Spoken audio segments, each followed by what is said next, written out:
Ripples of trauma എന്ന ഈ സീരീസിൻ്റെ 15ാമത്തെ ആഴ്ചയിലേക്ക് എല്ലാവർക്കും സ്വാഗതം. നിങ്ങൾ പ്രസന്റ് മൊമെൻ്റ് ആയിരിക്കുമ്പോഴും പെട്ടെന്ന് ഒരു വേദനാജനകമായ ഓർമ്മയിലേക്ക് തിരിച്ചെത്തിയതായി എപ്പോഴെങ്കിലും അനുഭവപ്പെട്ടിട്ടുണ്ടോ?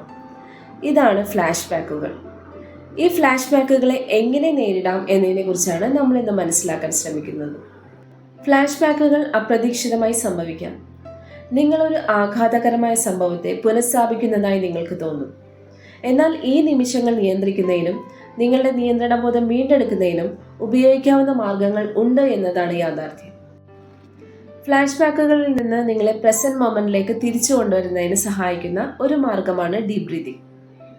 ഫ്ലാഷ് ബാക്ക് ആരംഭിക്കുമ്പോൾ സാവധാനത്തിൽ ശ്വാസം ഉള്ളിലേക്ക് എടുക്കുക. ഒരു സെക്കൻഡ് ഹോൾഡ് ചെയ്തതിന് ശേഷം വായിലൂടെ അത് നിശ്വസിക്കുക. ഇത് നിങ്ങളുടെ നെർവ് സിസ്റ്റത്തെ റിലാക്സ് ചെയ്യുന്നതിനും പ്രസന്റ് മൊമെന്റിലേക്ക് തിരിച്ചു കൊണ്ടുവരുന്നതിനും സഹായിക്കുന്നു. അടുത്തതാണ് ഗ്രൗണ്ടിങ് എക്സസൈസുകൾ. ഇത് നിങ്ങളുടെ ചുറ്റുപാടുമായി നിങ്ങളെ വീണ്ടും ബന്ധിപ്പിക്കുന്നതിന് സഹായിക്കുന്നു. നിങ്ങളായിരിക്കുന്ന സ്ഥലത്ത് നിങ്ങൾക്ക് കാണാൻ കഴിയുന്ന 5 കാര്യങ്ങൾ, കേൾക്കാൻ കഴിയുന്ന 4 കാര്യങ്ങൾ, നിങ്ങൾക്ക് സ്പർശിക്കാൻ കഴിയുന്ന 3 കാര്യങ്ങൾ, നിങ്ങൾക്ക് തിരിച്ചറിയാൻ കഴിയുന്ന 2 ഗന്ധങ്ങൾ, നിങ്ങളുടെ നാവിന് രുചി പകരുന്ന എന്തെങ്കിലും ഒരു കാര്യം, ഇവ നോട്ടീസ് ചെയ്യുക. ഇത് നിങ്ങളുടെ ഫ്ലാഷ് ബാക്കിൽ നിന്നുള്ള ഫോക്കസ് മാറ്റി പ്രസന്റ് മൊമെന്റിലേക്ക് തിരിച്ചു കൊണ്ടുവരുന്നതിന് സഹായിക്കും.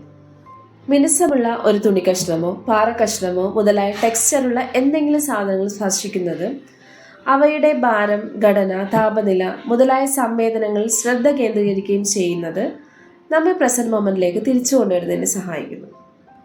മറ്റൊരു ലളിതമായ മാർഗമാണ് ബട്ടർഫ്ലൈ ഹഗ്. നിങ്ങളുടെ കൈകൾ ഇതുപോലെ ക്രോസ് ചെയ്തതിന് ശേഷം കോളർ ബോണിന് തൊട്ട് താഴെയായി പ്ലേസ് ചെയ്യുക. ഇനി ഓൾട്ടർനേറ്റായും ജെന്റിലായും സാവധാനത്തിൽ ടാപ്പ് ചെയ്യുക. ഇത് നിങ്ങളുടെ ശരീരത്തെ ശാന്തമാകുന്നതിനും സേഫ്റ്റിയിലേക്ക് തിരിച്ചു കൊണ്ടുവരുന്നതിനും സഹായിക്കുന്നു.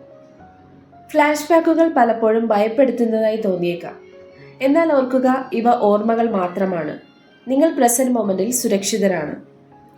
ഗ്രൗണ്ടിങ് ടെക്നിക്കുകളും ഡീപ് ബ്രീത്തിങ്ങും ചെയ്യുന്നത് വഴി നിങ്ങൾ ഹിയർ ആൻഡ് നൗവിൽ തിരിച്ചു വരുന്നതിനും നിയന്ത്രണം വീണ്ടെടുക്കുന്നതിനും നിങ്ങളെ സഹായിക്കുന്നു. Thank you for joining us today. അടുത്ത ആഴ്ചയിൽ കോംപ്ലക്സ് ട്രോമയെ നമുക്ക് മനസ്സിലാക്കാൻ ശ്രമിക്കാം. Take care and see you next time.